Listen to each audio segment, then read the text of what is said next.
Hello student, भौतिक विज्ञान के यूट्यूब चैनल में आपका स्वागत है।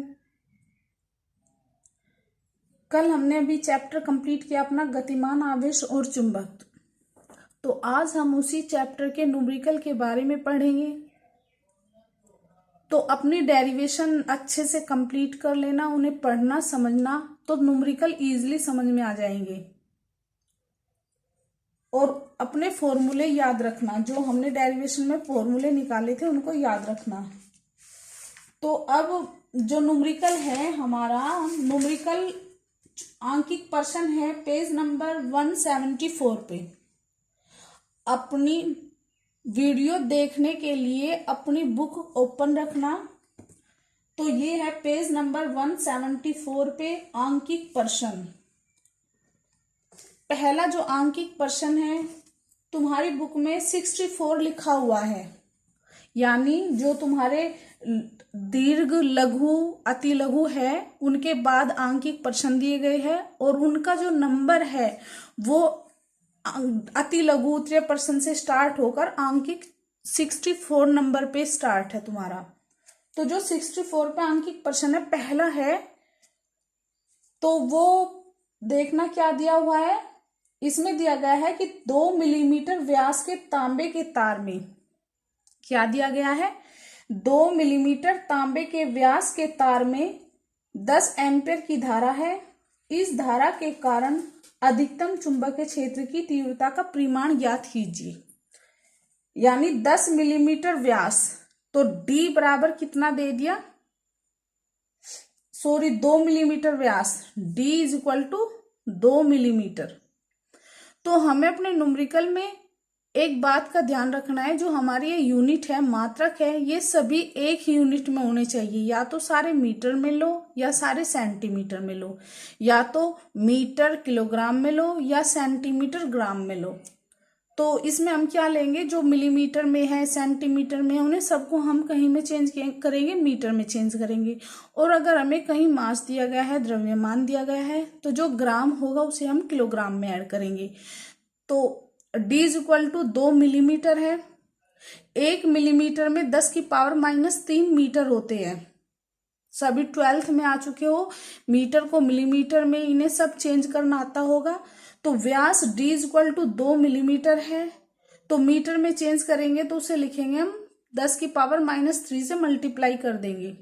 तो ये कितना हो जाएगा, 2 गुना 10 की पावर -3 मीटर, यानी ये हमारा व्यास है। और जब हम व्यास की त्रिज्या बनाएंगे तो उसको 2 से डिवाइड कर देते हैं, यानी जो हमारी त्रिज्या होती है वो व्यास का आधा होती है।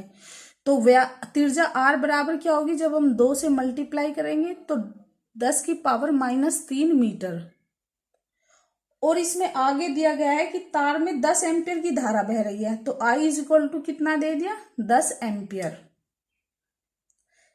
इसके बाद इन्होंने पूछा कि चुंबकीय क्षेत्र की तीव्रता ज्ञात कीजिए। चुंबकीय क्षेत्र की तीव्रता हमने अपनी डेरिवेशन में पढ़ा है। चुंबकीय क्षेत्र की तीव्रता क्या निकलती है तार के कारण, B is equal to μ0/2π × I/R, जहां पे μ0/2π की वैल्यू 2 गुना 10 की पावर -7 होती है, क्योंकि मैंने लिखवाया था μ0/4π इज इक्वल टू 10 की पावर -7 होता है। तो यहाँ पे μ0/2π है, तो उसकी वैल्यू होगी 2 गुना 10 की पावर -7। I की वैल्यू 10 एम्पियर है, यहाँ पे रख देंगे। R की वैल्यू 10 की पावर -3 मीटर है। तो आगे B इज इक्वल टू क्या होगा, μ0/2π का मान 2 गुना 10 की पावर -7 गुना 10/10 की पावर -3। जो हमारे नीचे पावर माइनस में होती है उसे ऊपर ले जाने के लिए वो प्लस में हो जाती है, अगर प्लस में है तो ऊपर जाकर वो माइनस में हो जाती है। तो ये माइनस की 3 ऊपर जाकर कितनी हो जाएगी, प्लस की 3 हो जाएगी। हमारे पास 10 की पावर -7 है, तो 3 प्लस की आ गई और एक ये 4 में से 3 गई, 7 गई, तो 3 बचेगी। तो यहाँ पर बचा 2 गुना 10 की पावर -7 गुना 10 की पावर -4। तो आंसर आ गया हमारा B इज इक्वल टू 2 गुना 10 की पावर -3 वेबर पर मीटर स्क्वायर। इसके बाद 65वें न्यूमेरिकल में कहा गया है कि 10 सेंटीमीटर त्रिज्या के वर्ताकार लूप में 5 एम्पीयर की धारा बह रही है। यानी 10 सेंटीमीटर त्रिज्या, तो R बराबर 10 सेंटीमीटर दे दिया। इसे हमने मीटर में बना लिया। 10 सेंटीमीटर, 1 सेंटीमीटर में 10 की पावर माइनस 2 मीटर होते हैं। और आगे कहा है 5 एम्पियर की धारा बह रही है, तो आई बराबर 5 एम्पियर। इसके बाद का लूप के केंद्र पर चुंबकीय क्षेत्र ज्ञात कीजिए। तो लूप के केंद्र पर चुंबकीय क्षेत्र, ये भी हमारी डेरिवेशन थी। इसका फॉर्मूला था B equal to mu naught I upon 2R। तो म्यू नोट का मान होता है हमारा 4 पाई गुना 10 की पावर माइनस 7। यो कैसे आया? क्योंकि जब mu naught upon 4 pi equal to 10 की पावर माइनस 7 होता है, तो म्यू नोट बराबर कितना आएगा जब हम क्रॉस मल्टीप्लाई करेंगे? कितना आएगा? 4 पाई गुना 10 की पावर माइनस 7। इसके बाद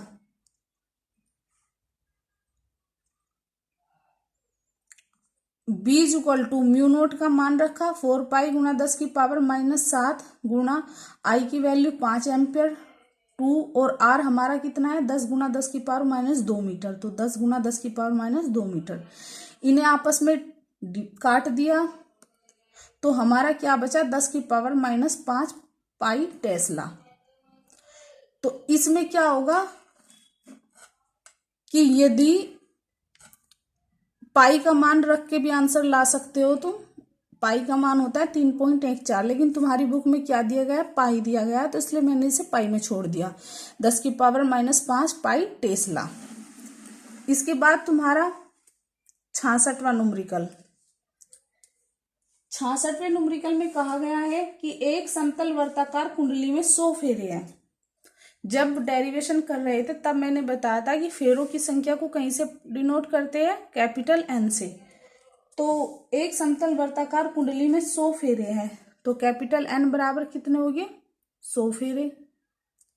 उसके बाद इसकी त्रिज्या 3 सेंटीमीटर है, तो R बराबर 3 सेंटीमीटर दे दिया, यानी बराबर 3 गुना 10 की पावर माइनस 2 मीटर।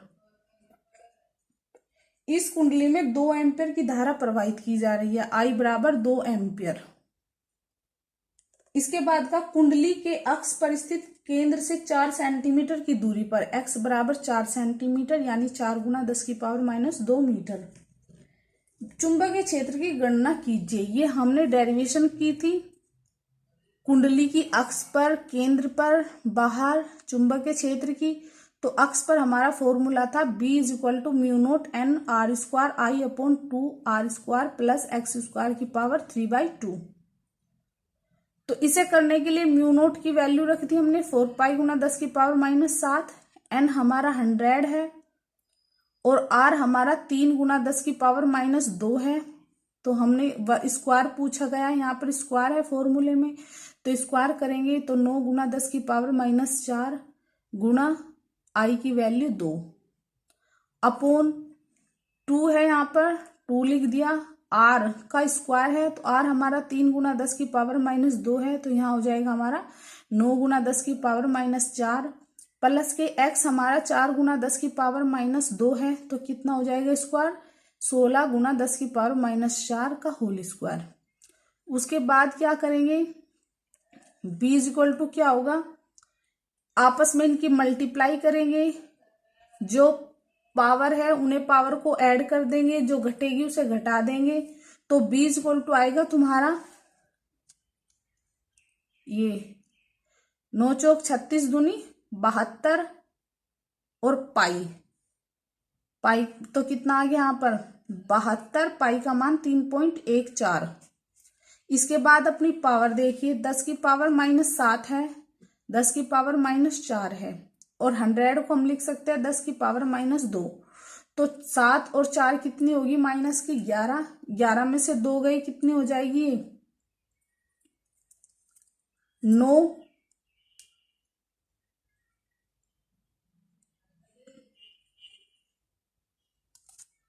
तो ये हमारा कितना हो गया? 72।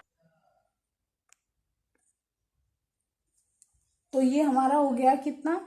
72 गुना 10 की पावर माइनस 9 गुना 3.14 अपॉन में 2, और ये 9 और 16 25 ऐड हो जाएंगे, 25 गुना 10 की पावर माइनस 4। हमने इसको स्क्वायर में लिख दिया, 5 गुना 10 की पावर माइनस 2 का होल स्क्वायर, क्योंकि जब होल स्क्वायर खोलेंगे तो 25 गुना 10 की पावर माइनस 4 आएगा, और मल्टीप्लाई 3/2। तो इसमें 2 से 2 कट गया, तो 5 गुना 10 की पावर माइनस 2 की पावर कितनी आई, 3 आई। तो जब इसको खोलेंगे तो 5 की गुना 3 बार करेंगे, 5 पंजे 25 पंजे 125 गुना 10 की पावर माइनस 6 आएगा यहाँ पर। इसके बाद क्या करेंगे, इनको आपस में डिवाइड कर देंगे, पावर जो जुड़ेगी जोड़ देंगे, तो आंसर आएगा हमारा क्या, 9 गुना 10 की पावर माइनस 4 न्यूटन पर एम्पियर मीटर। इसके बाद 67 न्यूमेरिकल में कहा गया है कि एक सीधे धारावाही तार में 25 एम्पियर की धारा प्रवाहित हो रही है। तार को एक मेज पर रखा गया है, यानी पहले अपना एक डायग्राम बनाओ। जो कहा गया है कि इन्होंने कहा कि एक तार है ए बी, जिसको कहाँ रखा गया, मेज पर रखा गया, और इसमें धारा बह रही है 25 एम्पियर की। इसके बाद कहा कि तार एक अन्य तार पी क्यू जिसकी लंबाई 1 मीटर है, एक तार पी क्यू जिसकी लंबाई इसकी कितनी है, 1 मीटर है, और धारा प्रवाहित हो रही है 2.5 एम्पियर की, और उस तार का द्रव्यमान है 2.5 ग्राम।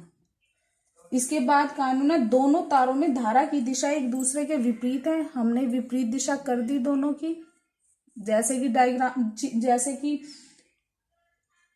न्यूमेरिकल में कहा गया है। इसके बाद इन्होंने कहा कि तार पी क्यू ऊपर नीचे घूमने के लिए मुक्त है। ये तार है, ये ऊपर नीचे घूमने के लिए क्या है, मुक्त है। तार पी क्यू कितनी ऊंचाई तक उठेगा, एच पूछ रही है। एक बार फिर से इन्होंने कहा, एक तार है जिसमें 25 एम्पियर की धारा प्रवाहित हो रही है, मेज पर रखा गया है। एक अन्य तार है पी क्यू जिसकी लंबाई 1 मीटर है और 2.5 ग्राम का है, और उसमें 2.5 एम्पियर की धारा बह रही है। धारा की दिशा विपरीत है, और इन्होंने कहा है कि जो हमारा पी क्यू तार है वो ऊपर नीचे गति करने के लिए स्वतंत्र है। तो जो ऊंचाई है उसकी ऊंचाई बताइए तार की, कि वो मेज से कितनी ऊंचाई पर है। तो इसके लिए क्या दिया, पी क्यू एम, यानी पी क्यू का द्रव्यमान कितना है, 2.5 ग्राम बराबर 2.5 गुना 3 10 की पावर माइनस 3 किलोग्राम में चेंज कर दिया। तार की लंबाई यानी पी क्यू की लंबाई कितनी हमारी, 1 मीटर है। इसके बाद ए बी जो हमारा मेज पर रखा तार है उसमें कितनी धारा प्रवाहित है, 25 एम्पियर। तो हमें पता है कि अनंत लंबाई के तार के कारण चुंबकीय क्षेत्र क्या होता है, B = μ0/4π×2I/r। μ0/4π का वैल्यू 10⁻⁻7 मल्टीप्लाई 2I की वैल्यू 25 है अपॉन r। r की मतलब r होता है दोनों तारों के बीच में दूरी। तो हमने क्या मान लिया, हमसे ऊंचाई पूछी गई है, तो दोनों तारों के बीच की दूरी कितनी है, h है, यानी दूसरा तार पहले तार से h ऊंचाई पर है। तो h हो गया, तो इसकी आपस में मल्टीप्लाई कर दी, 25 दूनी 50 गुना 10 की पावर माइनस 7 बटे h। इसके बाद ये हमारा चुंबकीय क्षेत्र निकल के आ गया B। अब हमें क्या निकालना है, तार पर बल। तो बल बराबर F बराबर क्या होता है, BIL। I की वैल्यू टेक दी, L 1 मीटर है, B का मान टेक दिया अपॉन H। B का मान 50 मल्टीप्लाई 10⁻⁻7 अपॉन H है, ये रख दिया। और F बराबर क्या होता है हमारा, mg। तो F बराबर mg है, तो हमने क्या रख दिया यहाँ पर, mg = इनकी आपस में मल्टीप्लाई कर दी, ये आ गया। m का मान कितना है, 2.5 एम्पियर, 2.5 गुना 10 की पावर माइनस 3 किलोग्राम है, और g है हमारा 9.8। तो बराबर क्या है हमारा, 1250 गुना 10 की पावर माइनस 7 अपॉन h। तो इसमें से क्रॉस मल्टीप्लाई करके आपस में क्या कर देंगे, हम h की वैल्यू निकाल लेंगे। तो h की वैल्यू कितनी आएगी, 51 गुना 10 की पावर माइनस 2 सेंटीमीटर, यानी पॉइंट आगे लगा देंगे। आंसर यहाँ भी रख सकते हो तुम, या लिख सकते हो इसको 0.51 सेंटीमीटर, यानी 10 की पावर माइनस 2 है, तो 2 अंक के बाद क्या लगे, 2 अंक से पहले क्या लगेगा, पॉइंट लगेगा।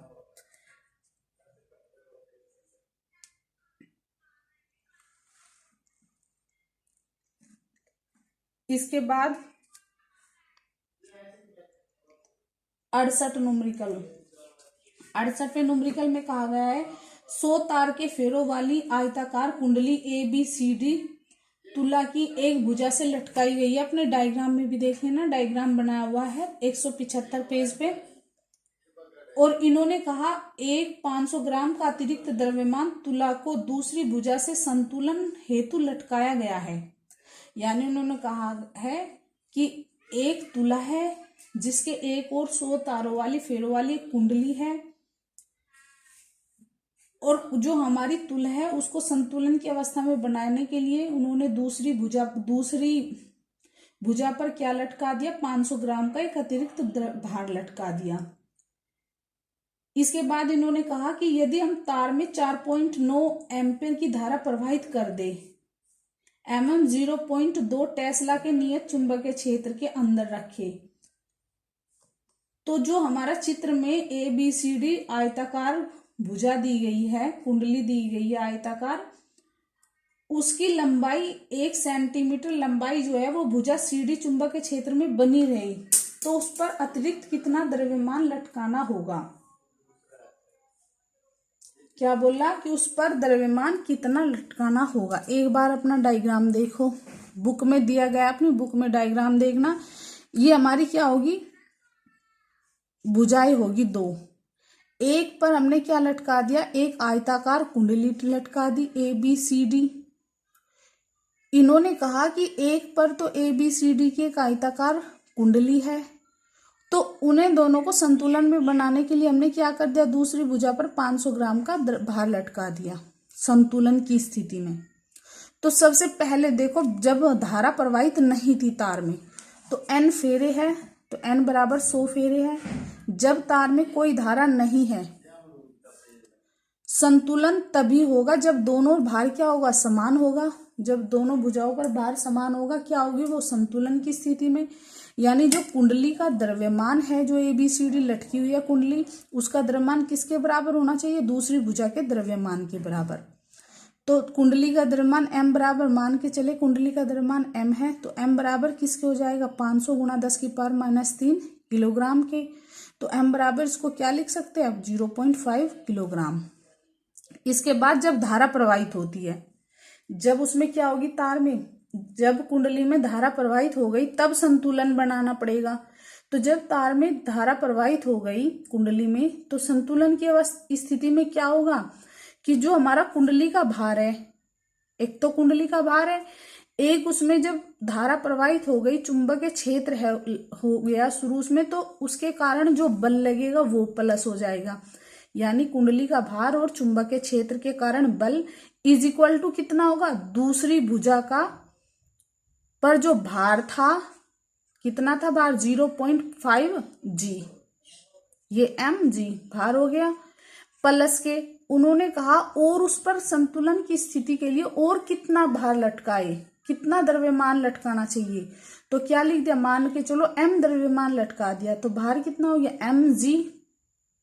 एक बार फिर से, जब धारा प्रवाहित नहीं थी तब तो हमारा m बराबर संतुलन की स्थिति में आ गया। जब उसमें धारा प्रवाहित हुई तब संतुलन की स्थिति के लिए क्या करेंगे कि जो कुंडली का दोनों भुजाओं पर क्या होना चाहिए, बराबर भार होने चाहिए।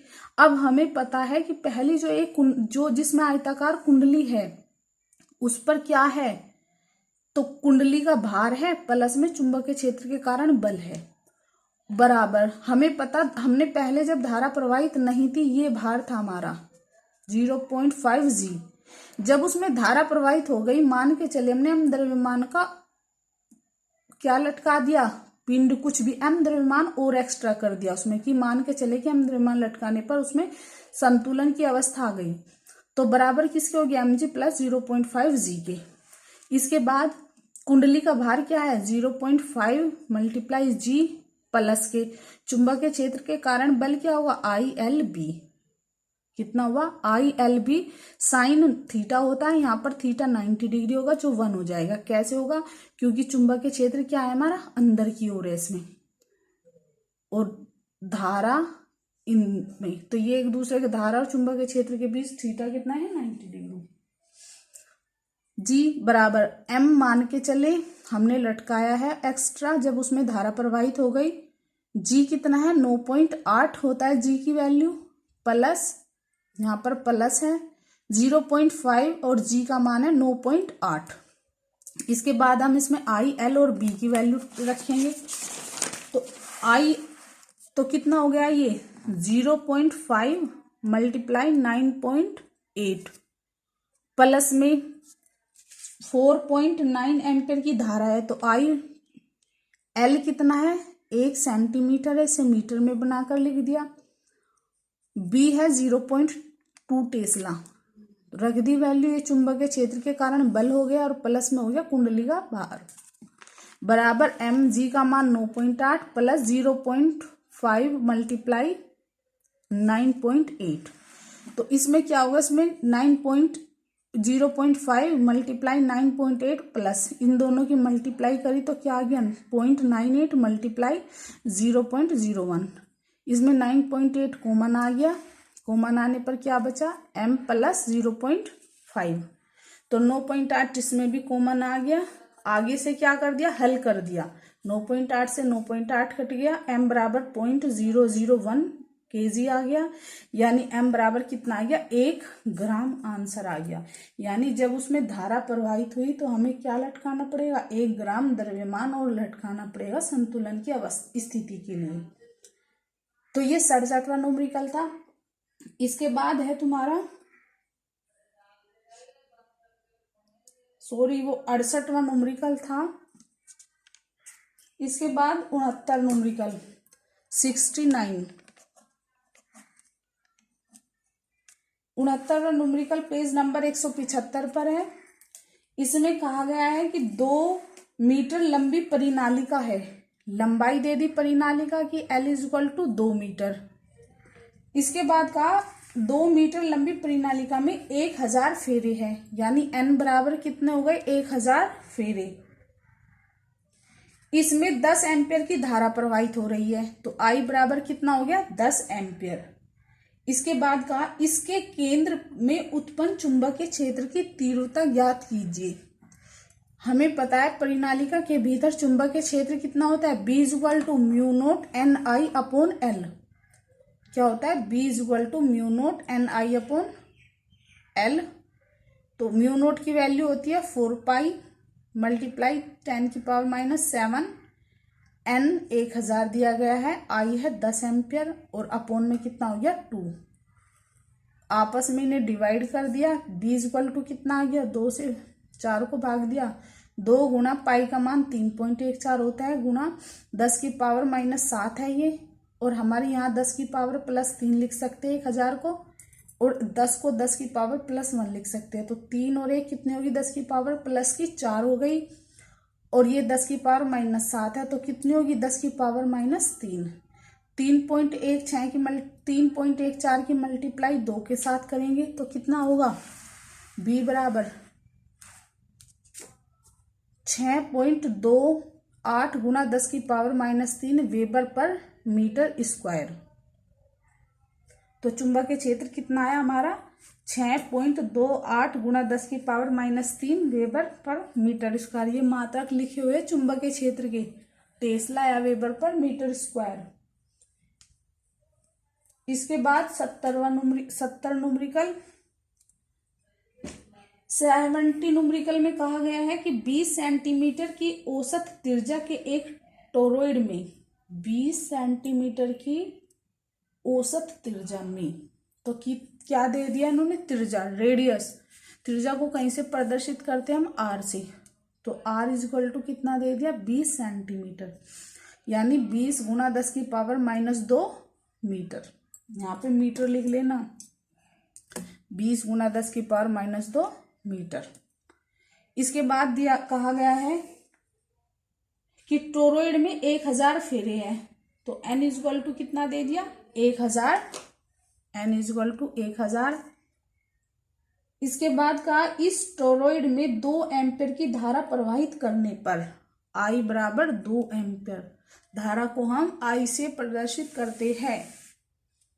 पीछे जितने भी चैप्टर पढ़े हुए हैं उसमें सब पढ़ा हुआ होगा, फेरे कुंडली के जो फेरे होते हैं उसे N से डिनोट करते हैं, त्रिज्या को R से और धारा को I से।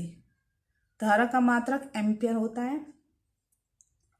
तो इसमें पूछा है इन्होंने कि टोरॉइड में 2 एम्पीयर की धारा प्रवाहित करने पर टोरॉइड के अक्ष पर चुंबकीय क्षेत्र का मान ज्ञात कीजिए। यानी टोरॉइड की अक्ष पर चुंबकीय क्षेत्र का फॉर्मूला क्या है टोरॉइड का?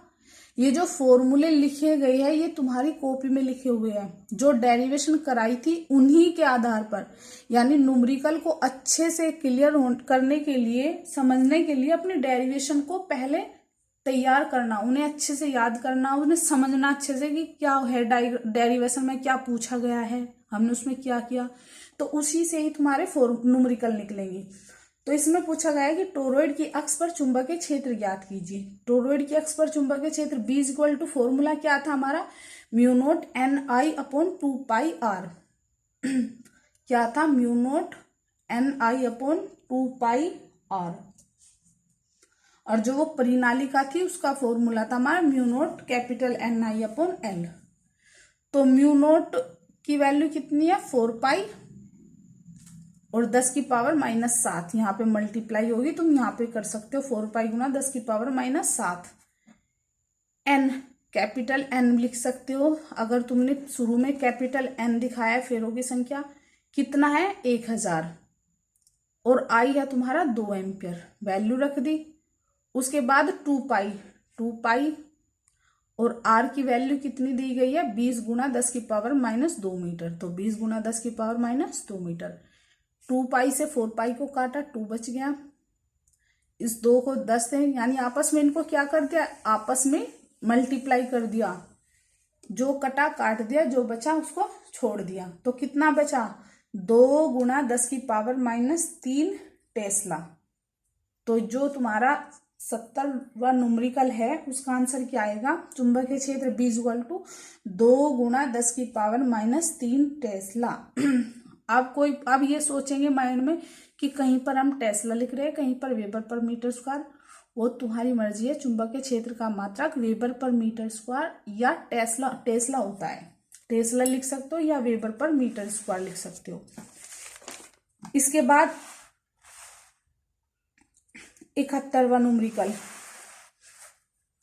71 न्यूमेरिकल में कहा गया है कि जब एक प्रोटॉन का वेग v = 2I + 3j और मल्टीप्लाई में है 10⁶ मीटर पर सेकंड है, यानी v की वैल्यू लिख दी यहाँ पर। इसके बाद कहा इन्होंने तब यह बल 1.28 गुना 10⁻⁻13 के न्यूटन अनुभव करता है। यहाँ पे न्यूटन लिख लेना, बल का मात्रक लिखने जरूरी है। जब इसका वेग z अक्ष के अनुदिश है, इसका वेग किसके अनुदिश है? z अक्ष के अनुदिश है। x अक्ष के अनुदिश में I, y के में j, z अक्ष के में k। यह x अक्ष के अनुदिश बल का अनुभव करता है। चुंबकीय क्षेत्र कितना होगा? हमें क्या पता है? चुंबकीय क्षेत्र Fm = QVB। तुम्हें क्या दिया गया है? Q इलेक्ट्रॉन दिया गया है 1.6 गुना 10⁻⁻19। V दिया गया है और तुम्हें क्या दिया गया है? B तुम्हें पूछा गया है। B कितना होगा यहाँ पर? J 10⁻⁻6 भी दिया गया है। V की साथ में मल्टीप्लाई हो रही है 10⁻⁻6 की, तो यहाँ पर 10⁻⁻6 सभी को दिखाई दिया होगा। तो F की वैल्यू रख दी यहाँ पर। इसके बाद आपस में मल्टीप्लाई कर दी। क्या है? I और J क्या हो जाते हैं आपस में? 0। तो क्या बच गया? J क्रॉस J हो गया। और J क्रॉस J क्या होता है हमारा? K। तो क्या हो गया यहाँ पर? 128 गुना 10⁻⁻13 K = 3.2 गुना 10⁻⁻, ये प्लस की 6 है, ये 19 है, तो 13 बच गई। पावर से पावर से कट गई तो कितना बच गया? B = 1.28/3.2। तो B की वैल्यू आई तुम्हारी 0.4 J टेस्ला। तो स्टूडेंट आज के लिए इतने न्यूमेरिकल, अपने न्यूमेरिकल ही कॉपी पे कर लेना अच्छे से।